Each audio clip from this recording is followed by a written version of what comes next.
बार की बात है। एक छोटे से गांव में एमा और ओलिवर नामी दो बहन भाई रहते थे जो अपनी दादी रोज से मिलने बहुत पसंद करते थे। उनका बावर्ची खाना हमेशा ताज़ा बेक किए हुए बिस्कुटों की खुशबू और उनकी नरम हंसी की आवाज से भरा रहता था। दादी, आप हमेशा इस चाय के बर्तन का इस्तेमाल क्यों करती हैं? ये तो बहुत पुराना है। ये चाय का बर्तन मेरे प्यारे बहुत खास है। इसकी अपनी एक कहानी है। कैसी कहानी दादी? जादू की कहानी। देखो, ये चाय का बर्तन कुछ गैर मामूली कर सकता है, लेकिन उसका राज सिर्फ वही लोग जान सकते हैं जो वाकई जादू पर यकीन रखते हैं। हम यकीन रखते हैं दादी। ये क्या कर सकता है? क्यों ना हम मिलकर उसका पता लगाएं? ये उड़ रहा है। ये हैरतअंगेज है। ये हमें कहाँ ले जाएगा?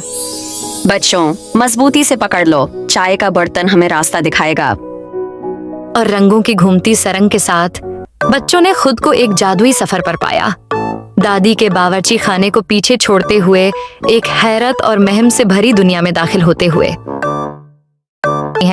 एक गर्म रोशनी फैलाती हैं। चाय का बर्तन नरम घास के टीले पर उतरता है और बच्चे इस मंजर को देखकर हैरान रह जाते हैं। हम कहाँ हैं? खुश आमदीद नौजवान महम जो तैरते लालटीनों की जमीन में। चाय का बर्तन भी बात कर सकता है? हाँ, मैं कर सकता हूँ। मैं मिस्टर चाय का बर्तन हूँ, इन जादुई सफरों में आपका रहनुमा। हर जमीन जिसे हम देखेंगे आपको कुछ अहम सिखाने के लिए है।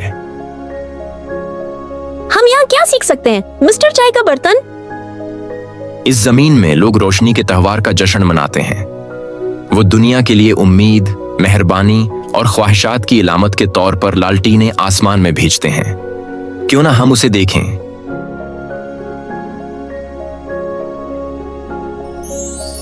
बच्चे गांव में चलते हैं जहां हुआ में हंसी और लालटीनों की नर्म रोशनी भरी होती है। उन्होंने लोगों को एक दूसरे की मदद करते हुए, कहानियां बांटते हुए और लालटीनों पर ख्वाहिशात लिखते हुए देखा। बहन भाई एक दोस्ताना गांव वाले एक नौजवान लड़की जिसका नाम मई है के पास पहुंचते हैं जो एक लालटीन पकड़े हुए है। सलाम, क्या आप मेरे साथ एक लालटीन बनाना चाहेंगे? हाँ, बराकर। हमें क्या करना होगा? पहले एक ख्वाहिश सोचें, कुछ अच्छा जो आप दुनिया के लिए चाहते हैं। फिर हम उसे लालटीन पर लिखेंगे और उसे आसमान में तैरने देंगे। मैं चाहता हूँ कि हर कोई खुश रहे और कभी तन्हा महसूस न करे। और मैं चाहती हूँ कि दुनिया भर में अमन और मेहरबानी बरकरार रहे। मई उनकी ख्वाहिशात को लालटीन पर लिखने में उनकी मदद करती है और साथ में वो उन्हें आसमान में छोड़ देते हैं जो ऊपर तैरते हुए सैकड़ों देगर चमकदार लालटीनों में शामिल हो जाते हैं। जैसे ही उनकी लालटीनें आसमान में तैरती हैं, एमा और ओलिवर के अंदर एक गर्म एहसास पैदा होता है, ये जानते हुए कि उनकी ख्वाहिशात अब कुछ बड़े और जादुई का हिस्सा बन गई हैं। इस खूबसूरत जगह को दिखाने के लिए शुक्रिया मिस्टर चाय का बर्तन। हाँ, हमने सीखा कि मेहरबानी और उम्मीद दुनिया को रोशन कर सकते हैं। बिल्कुल बच्चों, कभी ना भूलें कि मेहरबानी का सबसे छोटा अमल भी चमक सकता है, जैसे ये लालटीनें। अब घर वापस जाने का वक्त हो गया है। चाय का बर्तन फिर से हवा में उठता है और बच्चों को रंगों की घूमती सरंग के जरिए वापस ले जाता है।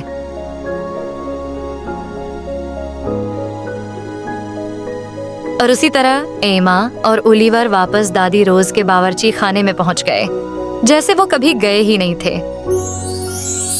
मेरी प्यारी बच्चों, आपका सफर कैसा रहा? ये हैरतअंगेज था। दादी, हमने मेहरबानी और उम्मीद के बारे में बहुत कुछ सीखा। और हमने एक ऐसी ख्वाहिश की जो लालटीनों के साथ आसमान में तैर गई।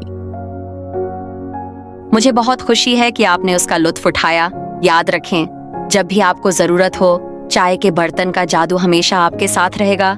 बस इस पर यकीन करें और ये आपको मजीद दिलचस्प सफरों पर ले जाएगा। अगली बार तक प्यारे दोस्तों, जादू पर यकीन रखना जारी रखो और कौन जानता है कि आपका अगला सफर आपको कहाँ ले जाएगा।